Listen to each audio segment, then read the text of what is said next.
میرا موضوع ہے وقت کی اہمیت اور ہماری ذمہ داریاں۔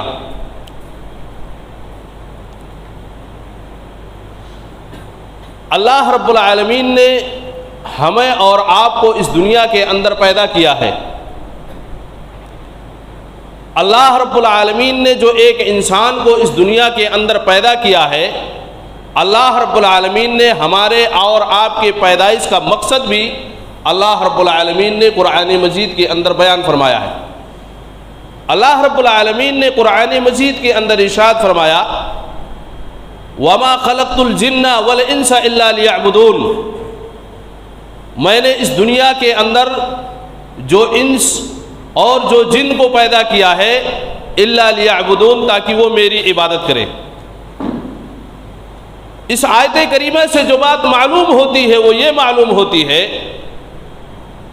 کہ ہمیں اور آپ کو جو اللہ رب العالمین نے اس دنیا کے اندر پیدا کیا ہے، اس کا مقصد یہ ہے کہ ہم اللہ رب العالمین کی عبادت کریں۔ مقصد ہے، جس مقصد کے تحت اللہ رب العالمین نے اس دنیا کو بنایا ہے، رچایا ہے، بسایا ہے، اس کا مقصد یہ ہے کہ ہم اللہ رب العالمین کی عبادت کرنے والے بندے بن جائیں۔ یہ مقصد ہے اس دنیا کو بنانے کا۔ میرے بھائیو، ہم اور آپ دیکھتے ہیں اس دنیا کے اندر ہماری نظریں ہمیشہ اس چیز کا مشاہدہ کرتی ہیں کہ ایک انسان اس دنیا کے اندر رہتے ہوئے ایک انسان کو جو زندگی ملتی ہے، ایک انسان کو جو عمر ملتی ہے، اللہ رب العالمین کی طرف سے اللہ رب العالمین جو ایک انسان کو عمر عطا کرتا ہے، اس کی عمر کتنی ہوتی ہے؟ 60 سالہ، 70 سالہ، 80 سالہ۔ بہت کم ایسے لوگ ہیں جو 90 اور 100 کے دہائی کے قریب پہنچتے ہیں، یعنی 100 کی عمر کو پار کرتے ہیں۔ میرے بھائیوں، یہ اللہ رب العالمین کی طرف سے جو ہمیں عمر ملا ہے، یہ بطور امانت اللہ رب العالمین نے ہمیں اور آپ کو عطا کیا ہے۔ اس عمر کی، یعنی اس عمر کو جو اللہ رب العالمین نے ہمیں اور آپ کو عطا کیا ہے، 60 سالہ، 70 سالہ، اس کو بطور امانت سمجھنا چاہیے اور اپنی زندگی کو بہتر بنانے کی کوشش کرنا چاہیے۔ یہی اس دنیاوی زندگی کا مقصد ہے، اور اسی لیے اللہ رب العالمین نے ہمیں اور آپ کو سب کو اس دنیا میں جو پیدا کیا ہے، اس کا مقصد بھی یہی ہے کہ ہم اپنے عمر کو بہتر بنانے کی، اپنے عمر کو جو اللہ رب العالمین نے 60 سالہ 70 سالہ عطا کیا ہے، جو عمر عطا کیا گیا ہے، ہم اس کو پا کر کے اپنے آخرت کی زندگی کو بہتر بنانے کی کوشش کریں۔ یہی مقصد ہے۔ اب آئیے ہم اور آپ دیکھیں کہ اللہ رب العالمین نے قرآن مجید کے اندر اللہ رب العالمین نے الگ الگ جگہوں پر، الگ الگ مقامات پر اللہ رب العالمین نے وقت کی قسم کھائی ہے۔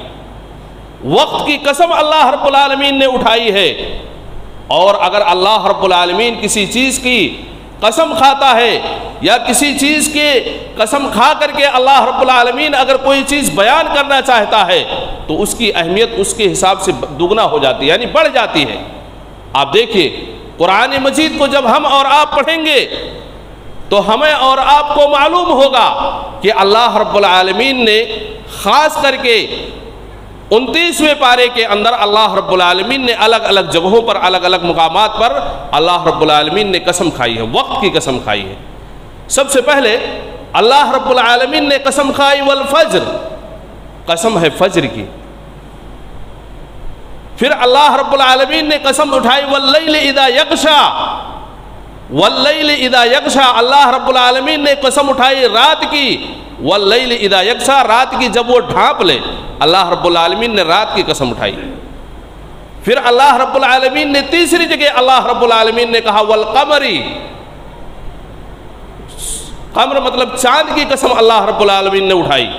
پھر اللہ رب العالمین نے کہا والشمس وضحاہا، چاند والشمس وضحاہا، سورج کی اللہ رب العالمین نے قسم کھائی جب وہ روشن ہو جائے۔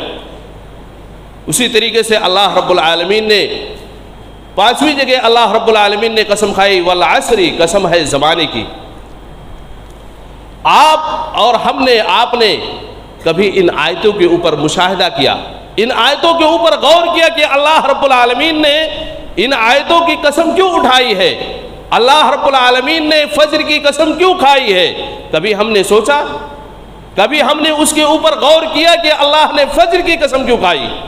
میرے بھائیو، فجر کی اللہ رب العالمین نے قسم اس لیے کھائی ہے کیونکہ فجر کی اتنی بڑی اہمیت ہے کہ اگر ایک انسان کو یہ چیز معلوم ہو جائے، فجر کی نماز کی اتنی بڑی اہمیت ہے کہ اگر ایک انسان کو، ایک مسلمان کو معلوم پڑ جائے کہ فجر کی نماز کی کتنی اہمیت ہے، تو انسان اگر اپنے آپ کے اندر یعنی جسم کے اندر اس کے اگر طاقت نہیں ہوگی، اگر اس کو سورین کے بل اپنے گھر سے گھسیٹتے ہوئے مسجد میں آ کر کے حاضر ہونا پڑے تو بھی وہ آ کر کے حاضر ہوگا اور فجر کی نماز کی اہمیت کو سمجھتے ہوئے نماز ادا کرے گا۔ اس لیے اللہ نے فجر کی قسم کھائی ہے۔ فجر کی نماز کی اتنی اہمیت ہے کہ اگر انسان کے جسم کے اندر طاقت نہیں ہے، طاقت نہ ہونے کے باوجود بھی ایک انسان کو چاہیے کہ فجر کی نماز کے اندر آ کر کے حاضر ہو اور فجر کی نماز ادا کرے۔ اور ایک دوسری حدیث کے اندر اللہ کے رسول جناب محمد عربی صلی اللہ علیہ وسلم نے کہا کہ اگر ایک انسان فجر کی 2 رکعت سنت ادا کر لیتا ہے تو گویا کہ وہ دنیا ما فیہا کی ساری چیزیں اللہ رب العالمین اس کو عطا کر دیتا ہے۔ یہ ہے فجر کی نماز کی اہمیت۔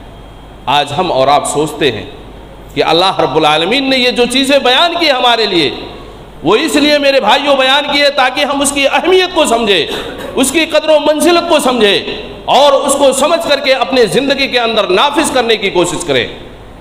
میرے بھائیوں، آج مسلمانوں کا سب سے بڑا المیہ یہ ہے کہ ایک مسلمان نماز کی اہمیت کو نہ سمجھتے ہوئے صرف ہم اور آپ یہ سمجھتے ہیں کہ جمعہ کے دن حاضری دے دینے سے ہماری پوری زندگی کامیاب ہو جائے گی۔ ہم اس دنیا کے اندر رہتے ہوئے صرف جمعہ کی نماز ادا کر لیتے ہیں اور یہ سمجھتے ہیں کہ ہم دنیا کے اندر کامیاب اور کامرہ ہو جائیں گے، ہمیں اللہ رب العالمین معاف کر دے گا، ہمارے گناہوں کو معاف کر دے گا، تو یہ ہماری بہت بڑی بھول ہے۔ ایک مسلمان کے درمیان اور ایک کافر کے درمیان اگر کوئی چیز حد فاصل ہے یعنی فرق کرنے والی چیز ہے تو وہ نماز ہے۔ بین العبد و بین الکفر ترک الصلاۃ، اللہ کے رسول جناب محمد عربی صلی اللہ علیہ وسلم نے کہا کہ ایک مومن بندے کے درمیان اور ایک کافر بندے کے درمیان اگر کوئی چیز حد فاصل ہے تو وہ نماز ہے۔ مومن ہے تو وہ نماز پڑھے گا، اگر اللہ کا انکار کرنے والا ہے تو وہ نماز نہیں ادا کرے گا۔ اگر ہم اور آپ نماز ادا کرتے ہیں، 5 وقت کی نمازی ہے، 5 وقت کی نماز پابندی کے ساتھ آ کر کے مسجد کے اندر ادا کرتے ہیں تو گویا کہ اللہ رب العالمین نے ہمیں توفیق دے رکھا ہے، اللہ رب العالمین نے ہمیں توفیق بخشی ہے جس کی بنا پر ہم آ کر کے مسجد کے اندر نماز ادا کرتے ہیں۔ آج بہت سارا مسئلہ ہے میرے بھائیوں۔ نماز ایک ایسی عبادت ہے کہ اگر انسان اس کو سچے دل سے صحیح معنوں میں نماز کی اہمیت کو سمجھ کر کے ایک انسان اپنی زندگی کے اندر نماز کی اہمیت کو سمجھ کر کے اپنی زندگی کو بہتر بنانے کی کوشش کرے تو انسان اس دنیا کے اندر کامیاب ہو سکتا ہے۔ تو سب سے پہلے پتہ یہ چلا کہ فجر کی بڑی اہمیت ہے۔ دوسری جگہ اللہ رب العالمین نے کہا وَالضُّحَىٰ، چاشت کے وقت کی اللہ رب العالمین نے قسم کھائی ہے۔ چاشت کا وقت جو صبح کی سورج جب نکلتا ہے اس کے بعد تھوڑا سا جو وقت ہوتا ہے ہلکی سی جب گرمی ہوتی ہے اس کو چاشت کا وقت کہا جاتا ہے۔ چاشت کے وقت کی اتنی اہمیت ہے، اللہ کے رسول جناب محمد عربی صلی اللہ علیہ وسلم نے کہا کہ جو انسان فجر کی نماز ادا کر لیتا ہے، اپنی جگہ پر بیٹھا رہتا ہے، یہاں تک کہ وہ چاشت کی نماز ادا کر کے اپنے گھر واپس جاتا ہے تو اللہ کے رسول جناب محمد عربی صلی اللہ علیہ وسلم نے کہا کہ ایسے انسان کو حج اور عمرے کا ثواب ملتا ہے۔ حج اور عمرے کا ثواب ملتا ہے جو آدمی چاشت کی نماز ادا کر لیتا ہے۔ تو پتہ یہ چلا کہ اللہ نے اگر کسی چیز کی قسم کھائی ہے تو اس کی اہمیت بڑھ جاتی ہے، اس لیے چاشت کے وقت کی نماز کی بھی ہمیں قدر کرنی چاہیے۔ پھر آگے اللہ رب العالمین نے واللیل اذا یغشا، رات کی اللہ نے قسم کھائی۔ رات کا معاملہ آپ دیکھیں کہ انسان کی زندگی کے اندر رات کی کتنی اہمیت ہے۔ یہ رات جو اللہ نے ہمارے لیے بنائی ہے میرے بھائیوں یہ بڑی اہمیت والی ہے۔ اگر رات نہ ہوتا، صرف دن ہی دن اللہ رب العالمین نے بنایا ہوتا تو انسان کی زندگی کے اندر جو چین و سکون ہے، جو اطمینان ہمیں اور آپ کو ملتا ہے، ایک آدمی اگر 1 سے 2 دن نہ سوئے تو اس کا دماغی توازن بگڑ جاتا ہے، انسان کا ذہن بگڑ جاتا ہے، انسان مینٹلی اعتبار سے وہ اس کا دماغ نہیں کام کرتا ہے۔ آپ اور ہم سوچیں کہ اللہ نے رات کو نہ بنایا ہوتا تو انسان کی زندگی کے اندر کس قدر سکون ملتا، اس کو سکون نہیں مل سکتا تھا، لیکن اللہ نے رات کو بنایا تاکہ انسان رات کے اندر سکون اور اطمینان حاصل کر کے اپنے صبح سے لے کر کے شام تک جو اس نے محنت اور مشقت کیا ہے، صبح سے لے کر کے شام تک جو اس نے بھاگ دوڑ کیا ہے، اس کے جسم کے اندر جو تھکاوٹ آئی ہے، وہ رات کے اندر اس کو سکون مل جائے، اسے اطمینان مل جائے۔ اس لیے اللہ رب العالمین نے رات کو بنائی۔ تو گویا پتہ چلا کہ رات کی بڑی اہمیت ہے، اللہ نے اسی لیے رات کی قسم کھائی، واللیل اذا یغشا، رات کی قسم جب وہ ڈھانپ لے، انسان رات میں جاتا ہے سکون اور اطمینان پا جاتا ہے۔ اس لیے میرے بھائیو، اللہ رب العالمین نے جہاں بھی کسی بھی چیز کی قسم کھائی ہے اس کے اعتبار سے اس کی اہمیت بڑھ جاتی ہے۔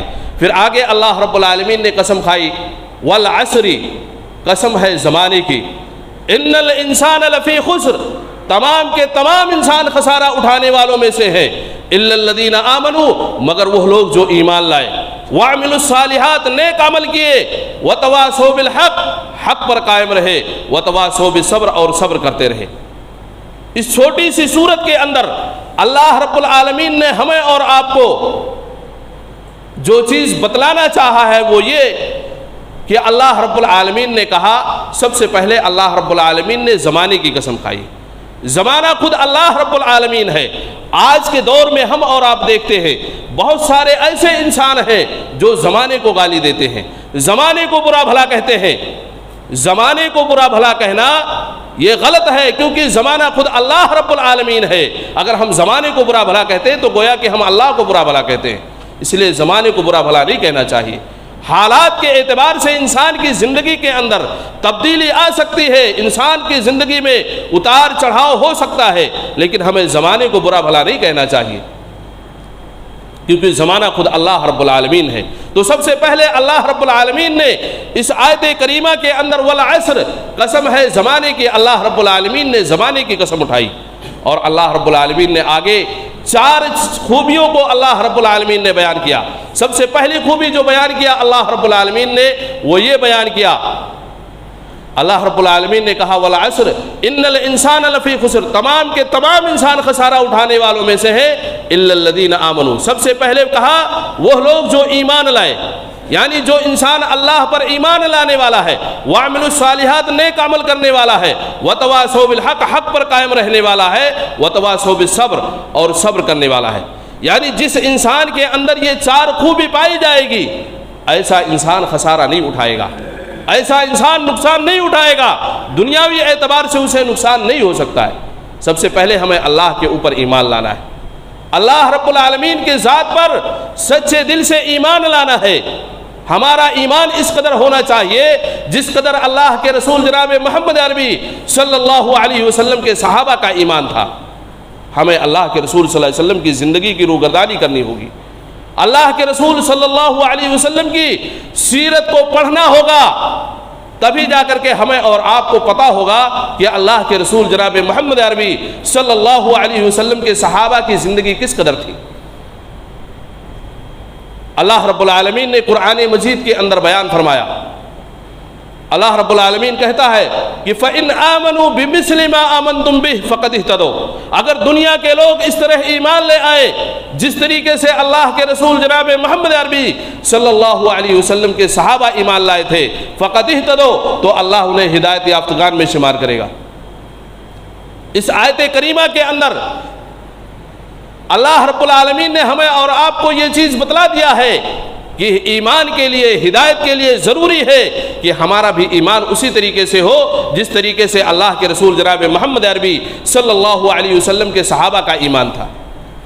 اللہ کے رسول صلی اللہ علیہ وسلم کے صحابہ کی زندگی جو ہم اور آپ جب پڑھیں گے تو ہمیں اور آپ کو معلوم ہوگا کہ اللہ کے رسول جناب محمد عربی صلی اللہ علیہ وسلم کے صحابہ اس قدر ایمان لایا کرتے تھے کہ دنیا کی کسی بھی مصیبت، کسی بھی پریشانی کو وہ توحید کے سامنے، اللہ رب العالمین کی توحید کے سامنے اس کو حیج سمجھتے تھے، اس کو معمولی اور تھوڑا سمجھتے تھے۔ آپ دیکھیے مثال کے طور پر حضرت بلال حبشی رضی اللہ تعالی عنہ کی زندگی کو جب آپ اور ہم پڑھیں تو ہمیں معلوم ہوگا کہ حضرت بلال حبشی رضی اللہ تعالی عنہ جب ایمان لائے تو ان پر کس قدر اذیتیں پہنچائی گئیں۔ حضرت بلال حبشی رضی اللہ تعالی عنہ کا معاملہ یہ تھا کہ جب وہ ایمان لائے تو ان کو مکہ کے پتھریلے زمین کے اوپر تپتی ہوئی ریت کے اوپر ان کو ننگے پیٹھ لٹا دیا جایا کرتا تھا، اور ان کے پیٹھ کے اوپر، ان کے سینے کے اوپر بھاری پتھر رکھ دیا جایا کرتا تھا، اور ان کا مالک یہ کہتا تھا کہ اے بلال تم اللہ رب العالمین کی توحید کو ماننے سے انکار کر دو، محمد عربی صلی اللہ علیہ وسلم کی لائی ہوئی شریعت جس کو تم مانتے ہو، جس کو تم اقرار کرتے ہو، اس کی شریعت سے انکار کر دو، اللہ کے رسول جناب محمد عربی صلی اللہ علیہ وسلم کی لائی ہوئی شریعت کا انکار کر دو۔ اتنی مصیبتیں، اتنی پریشانیوں کے باوجود حضرت بلال حبشی رضی اللہ تعالی عنہ سب کچھ برداشت کر لیا، سب کچھ برداشت کرنا گوارا کر لیا، لیکن وہ اللہ رب العالمین کی توحید سے ایک انچ نہیں ہٹے، ایک انچ آگے پیچھے نہیں ہوئے۔ آخری زبان مرتے دم تک انہوں نے صرف ایک لفظ کہا، اور وہ لفظ تھا احد احد، صرف اللہ ایک ہے۔ یہ کہتے ہوئے اس دنیا سے چلے گئے، سب کچھ برداشت کر لیا، پوری زندگی انہوں نے اپنی دکھوں اور تکلیفوں کے اندر گزار دی، لیکن توحید سے ایک انچ نہیں ہٹے۔ یہ تھا ہمارے صحابہ کی زندگی۔ میرے بھائیوں، یہ اسلام تو ہمیں وراثت میں ملی ہے، وراثت میں ملنے کی وجہ سے آج لوگوں نے اس کو معمولی سمجھ رکھا ہے۔ آئیے حضرت سمیہ رضی اللہ تعالی عنہا کی زندگی کو دیکھیں۔ جب انہوں نے اسلام کو قبول کیا، جب انہوں نے توحید کو قبول کیا، تو ان کا معاملہ کیا ہوا؟ ابو جہل جو ان کا بادشاہ تھا، جب ان کو توحید لانے کی وجہ سے ان کو اس قدر اذیتیں پہنچائی گئیں، اس قدر تکلیفیں پہنچائی گئیں کہ ابو جہل نے ان کے جسم کو دو حصوں میں بانٹ دیا، دو حصوں میں تقسیم کر دیا، صرف توحید کے لیے۔ حدیثوں کے اندر آتا ہے کہ ابو جہل نے ان کا ایک پیر ایک گھوڑے میں باندھ دیا، دوسرا پیر دوسرے گھوڑے میں باندھ دیا، اور دونوں گھوڑوں کو دونوں سمت دوڑا دیا، اور ان کے جسم کے دو حصے ہو گئے، صرف کس لیے؟ توحید کے لیے، کیونکہ وہ اللہ کو ایک ماننے والے تھے۔ تو یہ تکلیفیں، یہ اذیتیں تھیں، ہمارے صحابہ کرام کی یہ قربانیاں تھیں کہ جنہوں نے توحید کے لیے اپنا سب کچھ قربان کر دیا، اپنی جان کی پرواہ نہیں کی، سب کچھ اللہ رب العالمین کے راستے میں قربان کر دیا، تب جا کر کے یہ توحید ہم تک پہنچا ہے۔ یہ توحید کی وراثت جو ہم کو ملی ہے، جس کے ہم اور آپ ماننے والے ہیں، اس کے خاطر ہمارے صحابہ نے، اللہ کے رسول جناب محمد عربی صلی اللہ علیہ وسلم کے اسلاف نے کس قدر اذیتیں اٹھائی ہیں، کس قدر تکلیفیں اٹھائی ہیں، کبھی ہم نے سوچا نہیں ہوگا میرے بھائیوں۔ تو یہ توحید ہے، توحید، اس توحید کو ہمیں سچے دل سے ماننا ہے اور سچے دل سے اقرار کرنا ہے۔ کوئی بھی مصیبت، کوئی بھی پریشانی آ جائے، لیکن ہمیں توحید پر کبھی آنچ نہیں آنے دینی ہے، تب جا کر کے ہم اس دنیا میں کامیاب اور کامرا ہوں گے۔ تو دوسری چیز یہ پتہ چلا، سب سے پہلی چیز ہمیں توحید کے اوپر سچے دل سے قائم رہنا ہے۔ دوسری چیز وَاعْمِلُوا الصَّالِحَاتِ، نیک عمل کرتے رہنا ہے۔ اس دنیا میں ہم جب تک رہیں، مرتے دم تک ہم اللہ رب العالمین کے اوپر ایمان لانے کے ساتھ ساتھ نیک عمل کرتے رہے، جتنا ہو سکے نیک عمل اپنی دنیاوی زندگی کے اندر کرتے رہیں گے، تبھی جا کر کے ہم اور آپ اس دنیا کے اندر کامیاب اور کامرا ہوں گے۔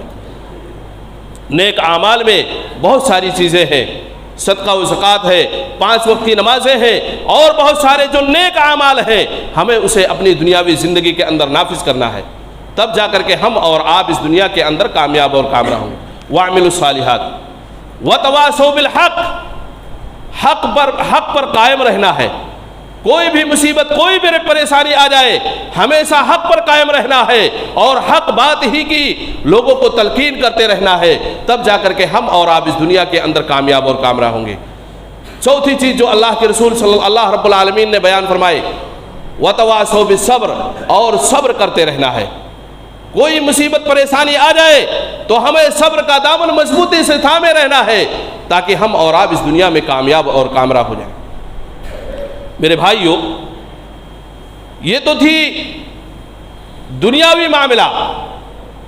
انسان کو اس دنیا کے اندر رہتے ہوئے جو انسان ان 4 چیزوں کو اپنی زندگی کے اندر نافذ کرے گا، وہی انسان اس دنیا کے اندر کامیاب اور کامرا ہوگا۔ اب آئیے ہم اور آپ دیکھیں اس دنیا کے اندر رہتے ہوئے بہت سارے لوگ اپنا اپنا الگ الگ میزان اور ترازو قائم کر رکھے ہیں. ہم میں سے ہر کوئی یہ سمجھتا ہے کہ وہ انسان اس دنیا کے اندر کامیاب اور کامرہ ہے جس کو اللہ رب العالمین نے اس دنیا کے اندر مال و دولت عطا کیا ہے، جس کو اللہ رب العالمین نے صاحب ثروت بنایا ہے، مالدار بنایا ہے، جس کے پاس 2-4 گاڑیاں ہیں، گھر ہیں، اچھے کھانے رہنے کا اچھا مکان ہے، وہ انسان اس دنیا کے اندر کامیاب اور کامرہ ہے. یہ ہماری ذہنیت کہتی ہے. ہم اور آپ اس انسان کو کامیاب اور کامرہ سمجھتے ہیں جس کو اللہ رب العالمین نے صاحب ثروت بنایا ہے، مالدار بنایا ہے. یہ ہماری ذہنیت ہے. ہم نے اس میزان کو اس دنیا کے اندر قائم کر رکھا ہے اور ہم اور آپ سمجھتے ہیں کہ وہ انسان کامیاب ہے. ایسا نہیں ہے. اللہ رب العالمین نے قرآن مجید کے اندر کامیاب اس آدمی کو کہا ہے جو آدمی اس دنیا کے اندر رہتے ہوئے اپنے آخرت کی زندگی کو بہتر بناتا ہو. اللہ رب العالمین نے کہا قرآن مجید کے اندر، اللہ رب العالمین نے بیان فرمایا کہ فَمَنْ زُحْزِحَ عَنِ النَّارِ وَأُدْخِلَ الْجَنَّةَ فَقَدْ فَازَ وَمَا الْحَيَاةُ الدُّنْيَا إِلَّا مَتَاعُ الْغُرُورِ. اللہ رب العالمین نے اس آیت کریمہ کے اندر لوگوں کو یہ بتلا دیا، لوگوں کو یہ سکھلا دیا کہ وہ آدمی اس دنیا کے اندر کامیاب ہے. فَمَنْ زُحْزِحَ عَنِ النَّارِ، جو جہنم سے بچا لیا گیا. کون کامیاب ہے؟ جو جہنم سے بچا لیا گیا. فَمَنْ زُحْزِحَ عَنِ النَّارِ، جو جہنم سے بچا لیا گیا. وَأُدْخِلَ الْجَنَّةَ، جنت کے اندر داخل کر دیا گیا. فَقَدْ فَازَ، وہ کامیاب ہے. وہی آدمی کامیاب ہے جو جہنم سے بچا کر کے جنت کے اندر داخل کر دیا گیا. وہی آدمی کامیاب ہے. فقط فاز، وہ کامیاب ہے. وَمَا الْحَيَاةُ الدُّنْيَا إِلَّا مَتَاعُ الْغُرُورِ، اور یہ دنیا کی زندگی، یہ دنیا کی رنگینیاں، یہ دھوکے کی سامان ہے. وَمَا الْحَيَاةُ الدُّنْيَا إِلَّا مَتَاعُ الْغُرُورِ، اور یہ دنیا اور دنیا کی زندگی ایک دھوکے کی سامان ہے. میرے بھائیو، آپ اور ہم تو یہی سمجھتے ہیں نا کہ دنیا میں وہی انسان کامیاب ہے جس کو اللہ رب العالمین نے صاحب ثروت بنایا ہو، مالدار بنایا ہو. ایسا نہیں. اللہ نے اپنا میزان بتلایا کہ جو انسان جہنم سے بچا لیا گیا، جنت کے اندر داخل کر دیا گیا، وہی انسان کامیاب ہے. ایسے لوگ بھی ہمارے اس دنیا کے اندر، اس دنیاوی زندگی کے اندر کچھ ایسے لوگ بھی پائے جاتے ہیں، کچھ ایسے ذہنیت کے لوگ پائے جاتے ہیں جن کی یہ سوچ ہے کہ ہمیشہ اسی دنیا میں بھی رہنا ہے. ایسے لوگ بھی پائے جاتے ہیں. کچھ ایسے ذہن کے لوگ بھی اس دنیا میں پائے جاتے ہیں میرے بھائیوں، جن کی یہ سوچ ہے، جو یہ سمجھتے ہیں کہ یہ دنیاوی زندگی کبھی ختم نہیں ہوگی. یہ جو دنیا اللہ رب العالمین نے بنایا ہے، یہ دنیا کبھی ختم نہیں ہوگی، ہمیشہ اسی دنیا میں رہنا ہے. ایسے ذہن کے لوگ بھی پائے جاتے ہیں. اللہ رب العالمین نے قرآن مجید کے اندر ان کی بھی تردید کرتے ہوئے اللہ رب العالمین نے بیان فرمایا. اللہ رب العالمین کہتا ہے افحسبتم انما خلقناکم عبثا وانکم الینا لا ترجعون، کیا لوگوں نے یہ گمان کر رکھا ہے، کیا لوگوں نے یہ سوچ رکھا ہے کہ ہمیشہ اسی دنیا میں ان کو رہنا ہے. وانکم الینا لا ترجعون، کیا ان کو پلٹ کر کے اللہ رب العالمین کے پاس نہیں جانا ہے؟ ہم سب کو پلٹ کر کے اللہ رب العالمین کے پاس جانا ہے. وَأَنَّكُمْ إِلَيْنَا لَا تُرْجَعُونَ، ہم سب کو اللہ رب العالمین کے پاس جا کر کے ایک ایک لمحے کا اللہ رب العالمین کو ہمیں اور آپ کو حساب دینا ہے. تو پتہ یہ چلا کہ یہ دنیاوی زندگی ہمیشہ کی زندگی نہیں ہے. یہ جو وقت، یہ جو لمحہ، یہ ساری چیزیں جو اللہ نے ہمیں عطا کی ہے، یہ ہمیشہ نہیں رہنے والی ہے. یہ ہمیشہ کی دنیاوی زندگی نہیں ہے. اللہ رب العالمین کے پاس جا کر کے ہمیں ایک ایک لمحے کا اللہ رب العالمین کو حساب دینا ہے. میرے بھائیوں، تو اس طریقے سے اس دنیا کے اندر ایسے لوگ پائے جاتے ہیں. پھر آگے اللہ رب العالمین نے کہا فَتَعَالَ اللَّهُ الْمَلِكُ الْحَقِّ، بس وہ اللہ رب العالمین کی ذات ہے، ساری بادشاہت صرف اللہ رب العالمین کے لیے ہے. تو پتہ یہ چلا کہ اللہ رب العالمین نے یہ دنیاوی زندگی جو بنائی ہے، یہ ہمیشہ کے لیے نہیں بنائی ہے، ہمیشہ کے لیے نہیں بنایا ہے، بلکہ جو عمر، جو وقت جو اللہ رب العالمین نے ہمارے لیے متعین کیا ہے، 50 سالہ، 60 سالہ، 70 سالہ، اس عمر کے اعتبار سے ہم اور آپ اس دنیا میں زندہ رہیں گے. وقت پورا ہو جائے گا، پھر اللہ رب العالمین کے پاس مر کے ہمیں اللہ رب العالمین کے پاس جانا ہوگا اور ایک ایک لمحے کا اللہ رب العالمین کو حساب دینا ہوگا. آئیے ہم اور آپ دیکھیں کہ اللہ کے رسول جناب محمد عربی صلی اللہ علیہ وسلم نے وقت کے تعلق سے، وقت کی اہمیت کے تعلق سے کون سی باتیں ہمیں اور آپ کو، ہمیں اور ہمارے اور آپ کے لیے اللہ کے رسول صلی اللہ علیہ وسلم نے بیان فرمائی۔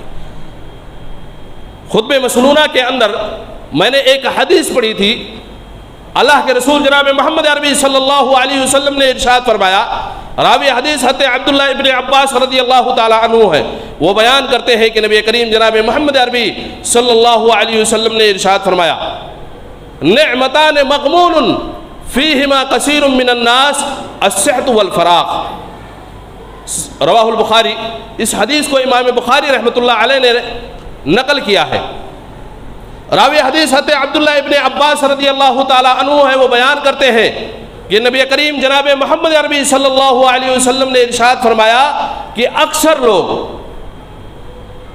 لوگ دو نعمتیں پانے کے بعد اکثر لوگ غفلت کے شکار رہتے ہیں، غافل رہتے ہیں، اس کی ناقدری کرتے ہیں، یا یہ کہہ لیجئے کہ اس کو معمولی اور ہلکا سمجھ کر کے اس کو چھوڑ دیتے ہیں۔ نعمتان مغمون فیہما کثیر من الناس، اکثر لوگ دو نعمتیں پانے کے بعد غفلت کے شکار رہتے ہیں۔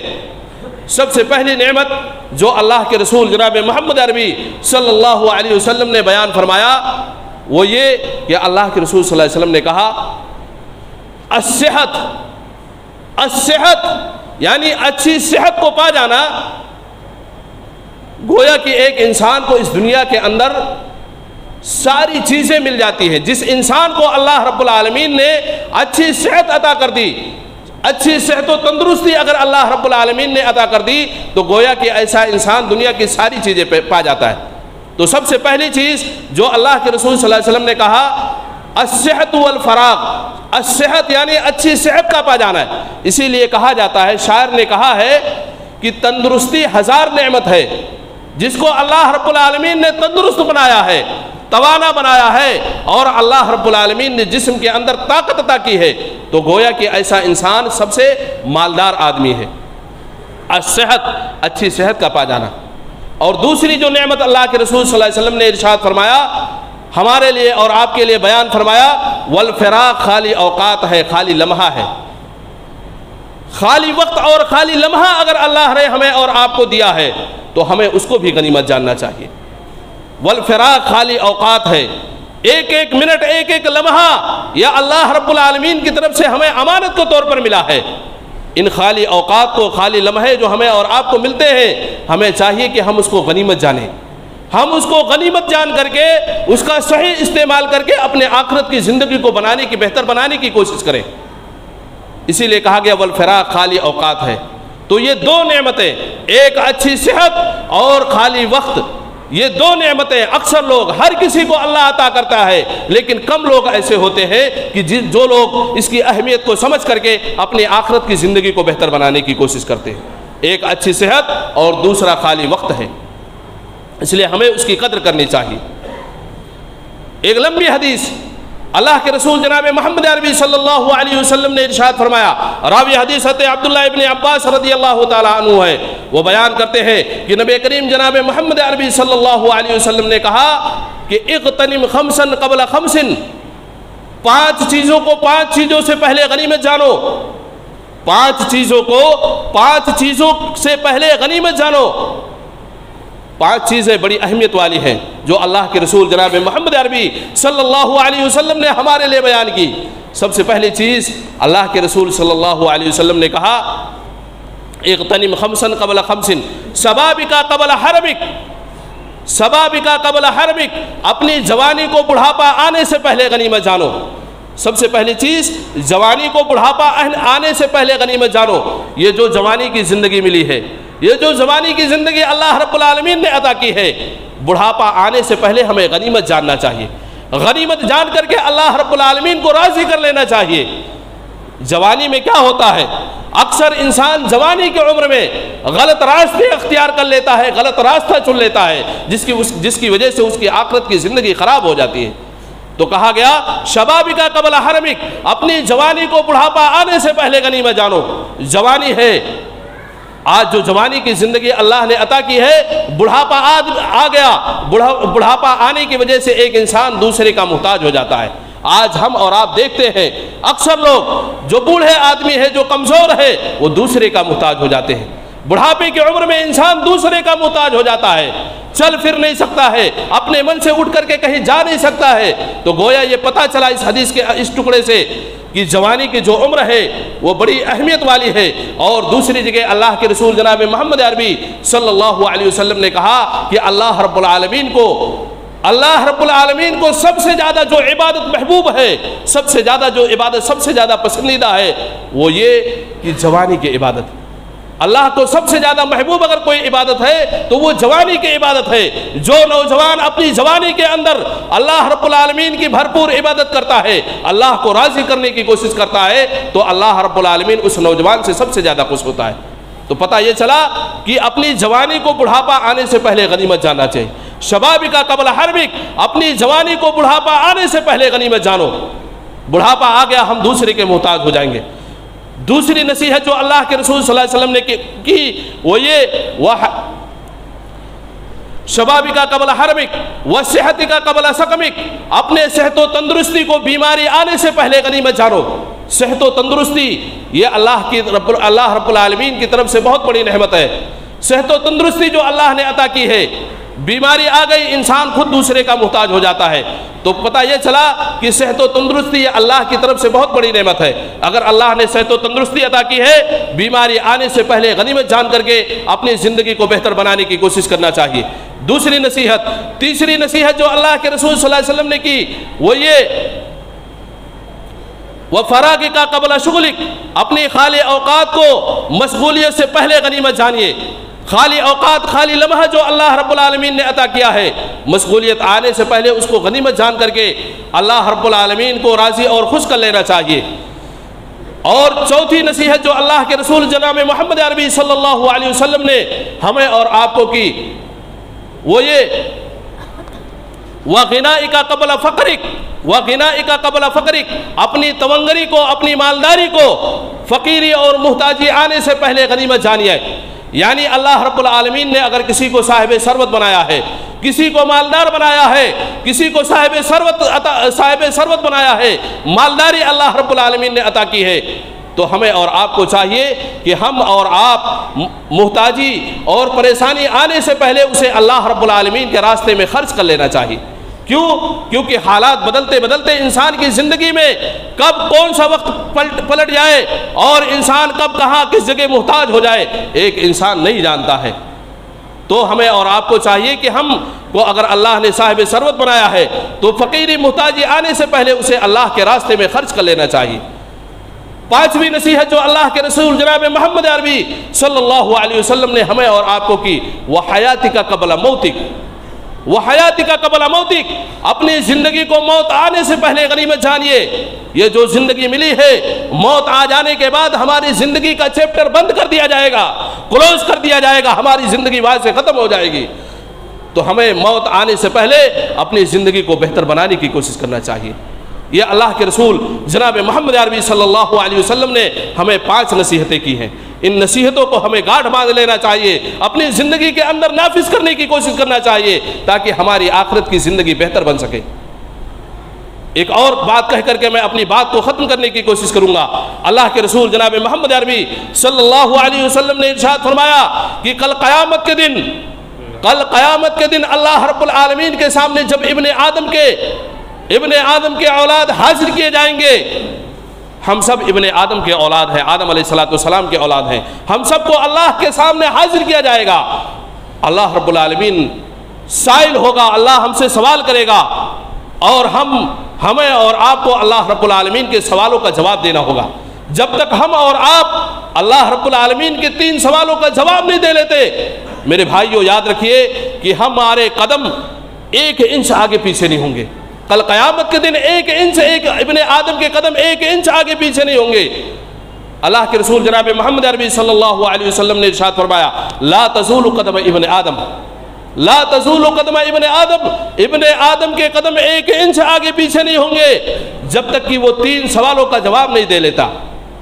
سب سے پہلا سوال ابن آدم سے کیا جائے گا، وہ یہ کیا جائے گا، اللہ کے رسول صلی اللہ علیہ وسلم نے کہا کہ ان عمرہ فیما افنا، ایک انسان سے اس کے عمر کے بارے میں سوال کیا جائے گا، ان عمرہ فیما افنا، تم نے اپنے عمر کو کہاں فنا کیا، کہاں ختم کیا، تمہارے عمر کے تعلق سے تم سے سوال کیا جائے گا۔ یہ جو 60 سالہ 70 سالہ زندگی جو اللہ نے عطا کر دی ہے، اسی لیے بہت سارے ائمہ کا کہنا ہے کہ اگر کسی کو اللہ رب العالمین نے 60 سال کی زندگی دے دی تو یاد رکھیے کہ کل قیامت کے دن اللہ رب العالمین اس کے لیے حجت قائم کر دے گا، اللہ اس کے لیے حجت قائم کر دے گا، اور وہ حجت کے بنا پر اس کو ایک ایک لمحے کا اللہ کو حساب دینا ہوگا۔ 60 سال کی زندگی جو اللہ نے ہمیں اگر دے دی ہے تو اللہ ہمارے اوپر حجت قائم کرے گا، اور ہمیں اپنی زندگی کا حساب دینا پڑے گا، ایک ایک لمحے کا اللہ رب العالمین کو حساب دینا پڑے گا۔ تو اللہ کے رسول صلی اللہ علیہ وسلم نے کہا کہ ایک ابن آدم سے جو اس کی زندگی کے بارے میں جو سب سے پہلا حساب ہوگا، ان عمرہ فیما افنا، تم نے اپنے عمر کو کہاں فنا کر دیا، کہاں ختم کر دیا، تمہیں اس کے بارے میں اللہ کے سامنے جواب دے ہونا پڑے گا، ان عمرہ فیما افنا۔ دوسرا سوال ہوگا وَأَنْ شَبَابِهِ فِيمَا أَبْلَىٰ، اس کی جوانی کے بارے میں اس سے سوال کیا جائے گا۔ جیسے کہ میں نے کہا کہ جوانی کی زندگی یہ بڑی انمول زندگی ہوتی ہے، آدمی اکثر جوانی کی عمر میں ڈگمگا جاتا ہے، صحیح اور غلط کا راستہ جوانی کی عمر میں انسان چنتا ہے، جوانی کی عمر میں انسان صحیح اور غلط راستے کو چن لیتا ہے، جو صحیح راستہ چن لیتا ہے وہ کامیابی کی طرف چلے جاتا ہے، جو غلط راستہ چن لیتا ہے جوانی میں وہ اکثر غلط راستے کی طرف رواں دواں رہتا ہے۔ تو کہا گیا کہ وَأَنْ شَبَابِهِ فِيمَا أَبْلَىٰ، اس کی جوانی کے بارے میں اللہ اس سے سوال کرے گا کہ تم نے اپنی جوانی کو کہاں ختم کیا، کہاں صرف کر دیا، اللہ کے راستے میں خرچ کیا، اللہ کے رضا میں خرچ کیا، اللہ کے عبادت میں خرچ کیا، اللہ کی خوشنودی میں خرچ کیا، یا کسی غلط راستے میں خرچ کیا، چوراہوں پر، نکڑوں پر، ہوٹلوں پر بیٹھ کر کے اپنی جوانی کی زندگی گزار دی۔ اس کے بارے میں ایک انسان کو اس سے سوال کیا جائے گا، وَأَنْ شَبَابِهِ فِيمَا أَبْلَىٰ۔ اور تیسرا سوال جو اللہ کے رسول جناب محمد عربی صلی اللہ علیہ وسلم نے ہمارے لیے بیان فرمایا، اس کے مال کے بارے میں پوچھا جائے، اس کے مال کے بارے میں پوچھا جائے گا، وَمَالُهُ مِنْ أَيْنَ اكْتَسَبَهُ وَفِيمَا أَنْفَقَهُ، کہ جو تم نے مال کو کمایا، یہ جو تم نے مال کو کمایا حلال طریقے سے کمایا یا حرام طریقے سے کمایا، وفیما انفقہ، اور کہاں پر خرچ کیا، اللہ کی خوشنودی میں خرچ کر دیا یا کسی اور غلط راستے میں خرچ کر دیا، اس کے مال کے بارے میں اس سے سوال کیا جائے گا۔ اور جب تک ان تین سوالوں کا ابن آدم جواب نہیں دے لیں گے، جب تک ان کے قدم 1 انچ آگے پیچھے نہیں ہٹیں گے۔ یہ کچھ باتیں تھی جو میں نے آپ کے سامنے پیش کی۔ اللہ رب العالمین سے دعا گو ہوں کہ اللہ رب العالمین ہمیں اور آپ کو صحیح معنوں میں وقت کی اہمیت کو سمجھ کر کے ہمیں اور آپ کو زندگی گزارنے کی اللہ رب العالمین توفیق عطا فرمائے۔ اللہ رب العالمین سے دعا کرتا ہوں کہ بار الہ کہ جب تک ہم کو اس دنیا میں جب تک ہم کو اللہ رب العالمین اس دنیا میں رکھے، ایمان اور اسلام کے اوپر رکھے، اور جب ہمارا خاتمہ ہو تو ایمان بالخیر پر ہو۔ اللہ رب العالمین سے دعا گو ہوں کہ اللہ رب العالمین ہمارے جو زندگی کے جو وقت گزر گئے وہ گزر گئے، لیکن جو لمحے جو وقت اللہ رب العالمین بچے ہیں، اللہ رب العالمین تو اسے اپنی اتباع اور اللہ اور اس کے رسول صلی اللہ علیہ وسلم کے بتلائے ہوئے قوانین کے مطابق ہمیں زندگی گزارنے کی توفیق عطا فرمائے۔ اللہ ہمیں سے جو بیمار ہے اللہ تو انہیں شفاء کاملہ عاجلہ عطا فرما۔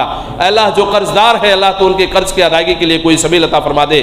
اللہ رب العالمین جو اس دنیا سے وفات پا چکے ہیں اللہ تو ان کو کروٹ کروٹ جنت الفردوس کے اندر اعلیٰ سے اعلیٰ مقام عطا فرما۔ آمین۔ تقبل رب العالمین۔ السلام علیکم ورحمۃ اللہ وبرکاتہ۔